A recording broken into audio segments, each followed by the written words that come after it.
السلام علی رسول اللہ وصحابہ اجمعین اما بعد اعوذ باللہ من الشیطان الرجیم بسم اللہ الرحمن الرحیم۔ دعوت اسلام مسلم مسیح مکالمہ ٹیم کی جانب سے میں ویسے اختر اپنے دوست عثمان احمد سمیت آپ کو سب کو خوش آمدید کہتا ہوں۔ ناظرین، ہم مسلمانوں اور مسیحیوں کے درمیان فیس بک پر تقریباً 5-6 سالوں سے حق و باطل میں امتیاز کے لیے مباحثت جاری ہے۔ یہ سلسلہ اتنی شدت اختیار کر گیا ہے کہ کلمی مجادلہ کے ساتھ ساتھ مناظروں کے میدان بھی سجائے گئے ہیں۔ ان سرگرمیوں سے علم اور شعور میں اضافہ اور دو طرفہ یکجہتی کو کسی حد تک تقویت تو ملی ہے، لیکن علمی نتائج صفر ہیں، کیونکہ فریقین خود کو اپنی صداقتوں کا امین سمجھتے ہیں۔ ظاہر ہے کہ دونوں فریق بیک وقت حق کا تو نہیں ہو سکتے۔ ہر فریق منازعہ بازی میں جیت کا جذبہ لیے خود کو حق پر ثابت کرنے کی کوشش کرتا ہے۔ اس صورتحال میں جب حق و باطل میں تمیز کرنا نہ صرف ناممکن ہوتا ہے بلکہ اتفاقاً سچائی اگر معلوم ہو بھی جائے، اتفاقاً اگر سچائی معلوم ہو بھی جائے تو اسے قبول کرنا بھی ذاتی نا کا مسئلہ بن جاتا ہے۔ سوال اب یہ پیدا ہوتا ہے کہ اس مسئلے کا حل کیا ہونا چاہیے۔ اس کا آسان حل جو ہم سمجھتے ہیں وہ یہ ہے کہ آسمانی عدالت سے فیصلہ کرا لیا جائے۔ ہماری ٹیم کے ارکان عثمان احمد صاحب جو بھی میرے ساتھ تشریف فرما ہیں، میں اویس اختر اور عبداللہ غازی صاحب، ہم تینوں نے مختلف مسیحی اسکالرز جن میں شفیق اول، محترم شفیق اول صاحب، جوشوا اسلم صاحب اور ضیاء المسیح صاحب شامل ہیں، کو سچائی سے واقفیت حاصل کرنے کی نیت سے آسمانی عدالت سے فیصلہ کرانے یعنی مباہلہ کی طرف دعوت دی تھی، جس میں ضیاء المسیح صاحب نے تو دعوت ملنے پر باوقار انداز میں موشی اختیار کی۔ جی وہ خاموش رہے تھے، بتا دیں ان کی طرف سے کوئی مطلب رائے نہیں دیکھا لیکن وہ کوئی رائے نہیں دی۔ لیکن جوشوا اسلم صاحب جو ہیں انہوں نے تو سنتے انکار کر دیا تھا، انہوں نے تو بالکل ہی انکار کیا۔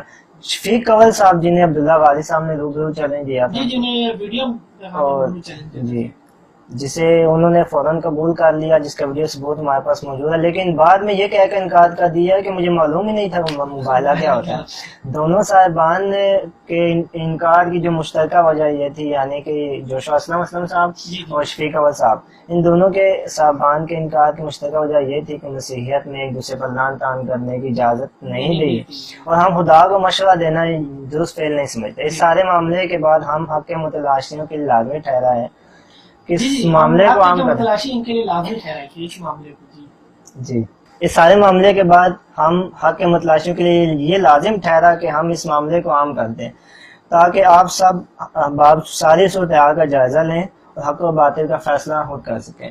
میرے ساتھ عثمان بھائی تشریف فرما ہیں، انہوں نے بھی مباہلہ کی طرف چیلنج دیا تھا۔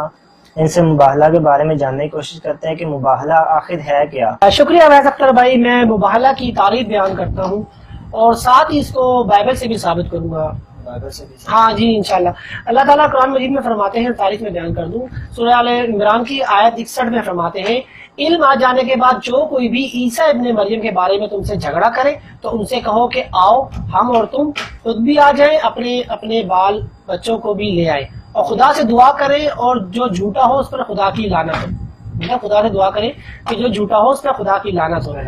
جی یعنی جب بحث کا کوئی فریق دلائل تسلیم کرنے کے بجائے حد درمی پر تل جائے تو آخری راستہ یہی ہے کہ اسے مباہلہ کی دعوت دی جائے، جس میں دونوں فریق اللہ تعالیٰ سے یہ دعا کرے کہ ہم میں سے جو جھوٹا ہے حق پر نہ ہو وہ ہلاک ہو جائے یا اللہ کا اس پر عذاب نازل ہو۔ اچھا، یہ آسمانی عدالت سے فیصلہ کرنے کی جو خدا سے ایک درخواست ہے، ایک التجا ہے خدا سے آسمانی عدالت سے فیصلہ کرنے کی۔ مسیحی یہ سمجھتے ہیں کہ ہمیں ایک دوسرے پہ لعن طعن کرنی ہے، لڑائی جھگڑے والی کوئی بات سمجھ لیں۔ ہاں لیکن مسیحی علماء اس کو یہ کہہ کر رد کر دیتے ہیں کہ مسیحیت میں ایک دوسرے پر لعن طعن جائز نہیں ہے، ٹھیک ہے، لیکن بائبل میں بھی یہ دعا، یہ درخواست سب بولو آمین کی اضافت کے ساتھ موجود ہے۔ جی یہ بائبل میں بات موجود ہے، جی بائبل میں یہ بات موجود ہے، سب بولو آمین کی اضافت کے ساتھ ہے، ٹھیک ہے۔ چنانچہ کوہ ایبال پر سنائی گئی لعنتوں کی لسٹ، ٹھیک ہے، استثنا باب 27 ورس 13 سے آگے درج ہے، ٹھیک ہے، یہاں آپ دیکھیں گے نا کس کس بندے کے لیے لعنت کی دعا کرنی ہے۔ یہ لعنتیں لاوی اونچی آواز سے اسرائیلیوں کو سنائیں اور سب اس پر آمین بولے. آمین بولے. ہاں جی، اس پر آمین بولے کہ حکم کے ساتھ موجود ہے، یعنی کہ آمین بولے. لکھا ہے لعنت ہو اس پر جو کسی جھوٹے خدا کی مورت بنا کر کسی جگہ نصب کرے. سب بولو آمین. ٹھیک ہے، یہ اونچی آواز میں بولنے کو حکم ہے. مزید لکھا ہے لعنت ہو اس پر جو اپنی ساس سے مباشرت کرے. لعنت ہو اس پر جو شریعت کی باتوں پہ عمل کرنے کے لیے ان پر قائم نہ رہے.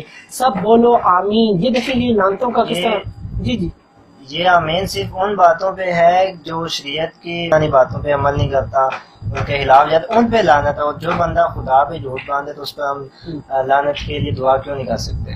ان چھوٹی چھوٹی باتوں پہ شریعت کی خلاف ورزی کرنے پہ لعنت کی دعا کی جا رہی ہے. جی جی، اس سے مزید چھوٹی چھوٹی باتوں پہ بھی ذکر ہے. ایسے ہی پولس صاحب لعنت بھیجنے کا، آپ کہنا لعنت بھیجنے کا ہماری وہ کہتے ہیں نا کہ جوشا اسلم صاحب اور شفیق اول صاحب کی ہماری بزرگوں کی روایت نہیں ہے، ہمیں حکم نہیں ہے مسیحیت میں. تو آپ نے یہ تو مثال دیکھ لی ہے. اب آگے دیکھیں ایسے ہی پولس صاحب عبرانیوں کے نام خط ہے باب 6 کی ورس 8 میں ناراستوں کے بارے میں ایک تمثیل بیان کرتے ہیں کہ جو جھاڑی اونٹ کٹارے اگاتی ہے وہ نامقبول ہے اور قریب ہے کہ وہ لعنتی ہو اور اس کا انجام جلایا جانا ہے. جھاڑی کے متعلق یہ بات کی ہے. ایسے ہی عہد جدید میں کافی لعنتیں دکھائی دیتی ہیں، جیسے کہ یسوع ہمارے لیے لعنتی بنا. دیکھیں یہ پولس کا بیان ہے یسوع کے بارے میں، جو لکڑی پہ لٹکائے گئے، صرف لکڑی پہ لٹکائے گئے. میرے خیال میں کوئی نافرمانی یہ پتہ نہیں تھی کہ نہیں، مگر لکڑی پہ لٹکائے گئے تو ان کے لیے بولا کہ یسوع ہمارے لیے لعنتی بنا. اور آگے وہ کہتے ہیں کہ جو لکڑی پہ لکھا ہے، جو لکڑی پہ لٹکایا گیا وہ لعنتی ہے، یعنی کہ لکڑی پہ لٹکایا. آگے یسوع مسیح کا درخت پر لعنت کرنا، یہ بھی دیکھیں بائبل میں موجود ہے. ہاں، انجیل کے درخت پر لعنت کی. اور میں اس وجہ سے لعنت کی تھی کہ اس پہ کوئی پھل نہیں تھا. نہیں، دیکھیں اب جو درخت جو تھا وہ خداوند کے حکم کے مطابق چل رہا تھا، قانون کو فالو کر رہا تھا خدا کے، اور موسم نہیں تھا پھل کا تو وہ پھل کیوں دیتا. اب یسوع مسیح نے پھل نہیں پایا اور خدا کے حکم اور قانون کے مطابق چلنے والے درخت پہ بھی لعنت، یعنی کہ بددعا کر دی اس کو اور لعنت کر دی. خدا کے نافرمان پہ لعنت ملامت تو بائبل مقدس سے ثابت شدہ ہمارے، ٹھیک ہے، اس میں کوئی شک نہیں ہے. اور سب کا اس پر آمین کہنا بھی یہ بھی ثابت ہے. لہذا بوادران کا بظاہر مسیحیت کی آڑ میں مبالغے سے انکار کرنا دراصل ان کے اپنے یعنی کہ ان کے اپنے اس اندرونی خوف کا غماز ہے. ان کا اندرونی خوف ہے کہ کہیں باطل پر کہیں ہم باطل پر تو نہیں ہے. یہ مسیح علماء کا خوف ہے اندر. ہاں، مسیح علماء اور بوادران کا کہیں ہم باطل پر تو نہیں ہے. ٹھیک ہے، کیونکہ وہ حق اور باطل سے اچھی طرح آگاہ ہیں، لیکن بوجہ اسے آشکار کرنے پہ آمادہ نہیں ہے.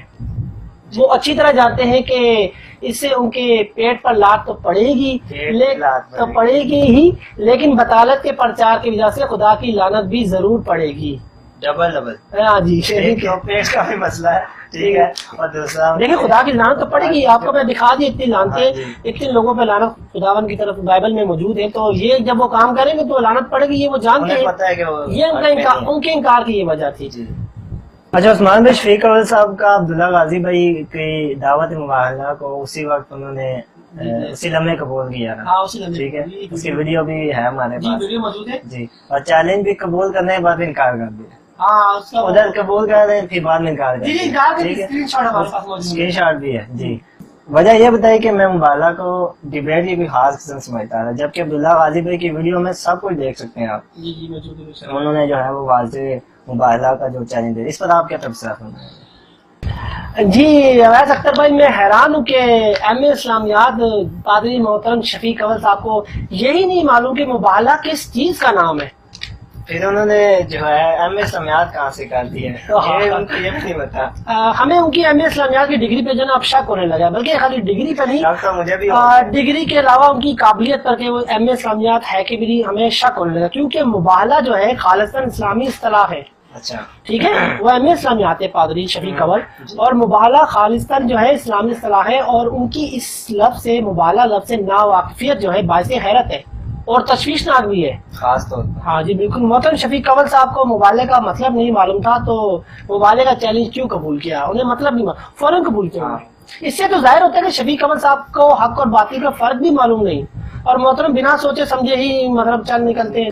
میں تو ایم اے اسلامیات محترم شفیق اول صاحب سے کہوں گا کہ مباحلے کا مطلب نہیں معلوم تھا تو مطلب ہم سے پوچھ لیا ہوتا. ہم سے پوچھ لیا. ویسے دیکھیں انہوں نے جلد بازی سے مظاہرہ کیا، جلد بازی کا.